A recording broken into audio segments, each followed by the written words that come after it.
तो अपना कुछ शुरू करने का सोच रहे हैं, लेकिन पता नहीं चल रहा कि भाई स्टार्ट कहाँ से करें। कोई बात नहीं, अगले बस 5 मिनट में हम एक बिल्कुल सीधा साधा रास्ता देखने वाले हैं जिससे शुरुआत आज के आज हो सकती है। कई बार ऐसा लगता है ना कि हम जैसे एक जगह पर फंस गए हैं और आगे का कोई रास्ता ही नहीं दिख रहा। अगर ये फीलिंग आपको भी आ रही है तो ये समझना आपके लिए बहुत जरूरी है। अपने इस सफर को हमने 5 हिस्सों में बांटा है। सबसे पहले अपने अंदर की आवाज को संभालेंगे, फिर पहला कदम कैसे उठाना है वो देखेंगे, आदतें कैसे बनाएं, सोशल प्रेशर कैसे हैंडल करें और आखिर में सच्चाई और सब्र की बात करेंगे। तो आते हैं सेक्शन 1 पर, अपने अंदर के क्रिटिक पर काबू पाना। देखिए, असली लड़ाई बाहर शुरू होने से बहुत पहले हमारे अंदर ही शुरू हो जाती है। इसे जीतना सबसे जरूरी है।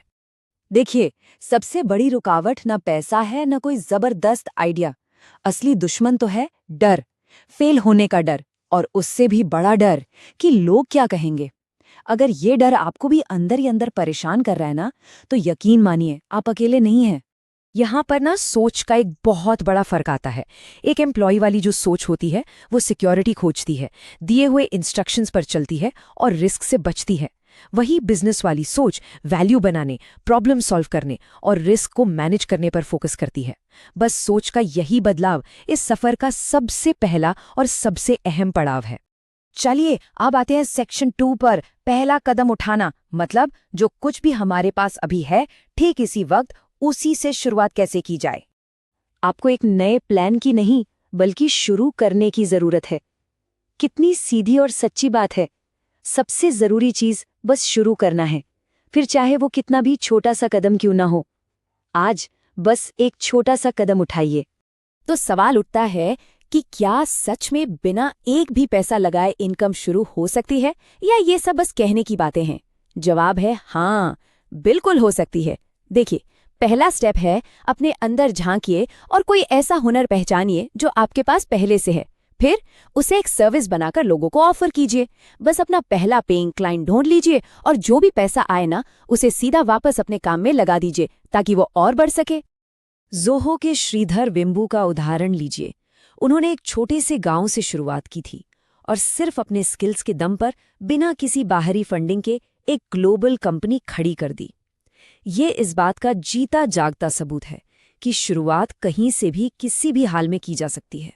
सेक्शन 3, पक्की आदतें बनाना। होता क्या है ना कि शुरू का जोश कुछ दिनों में ठंडा पड़ जाता है, तो फिर काम को लगातार कैसे जारी रखें, खासकर तब जब आपके पास पहले से ही एक जॉब है और वक्त की कमी है। कंसिस्टेंसी का मतलब ये बिल्कुल नहीं है कि हर दिन सब कुछ परफेक्ट हो। इसका असली मतलब है उस दिन भी काम पर लगना जिस दिन बिल्कुल मन ना हो। यही छोटी छोटी कोशिशें हैं जो मिलकर बहुत बड़ा फर्क पैदा करती हैं। जरा इस टाइमलाइन को देखिए।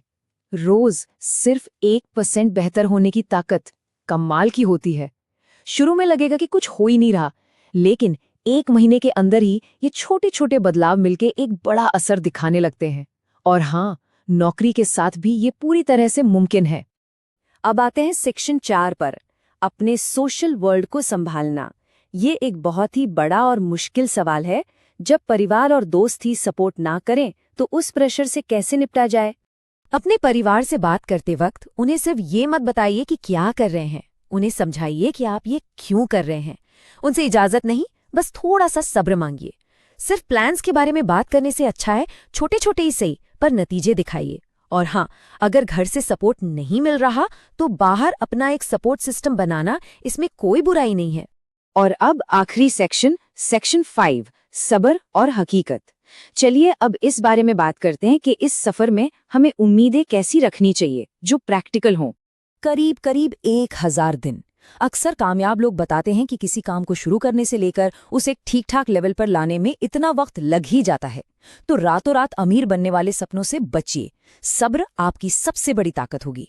और हाँ, इतने सारे स्कैम से कैसे बचे, ये टेबल देखिए, सब साफ हो जाएगा। कोई भी स्कैम हमेशा गारंटीड, जल्दी और आसान पैसे का लालच देगा, जबकि एक असली मौका कड़ी मेहनत और वैल्यू देने पर टिका होता है। हमेशा ये देखिए कि बिजनेस मॉडल कितना साफ सुथरा और समझने लायक है। तो बस एक बात याद रखिए, ये सफर एक मैराथन है, कोई 100 मीटर की रेस नहीं। अपनी रफ्तार पर भरोसा रखिए और हर छोटे से छोटे कदम को एंजॉय कीजिए। तो अब आपका अगला सवाल क्या है? नीचे कमेंट्स में जरूर पूछिए और चलिए इस बातचीत को मिलकर और आगे बढ़ाते हैं।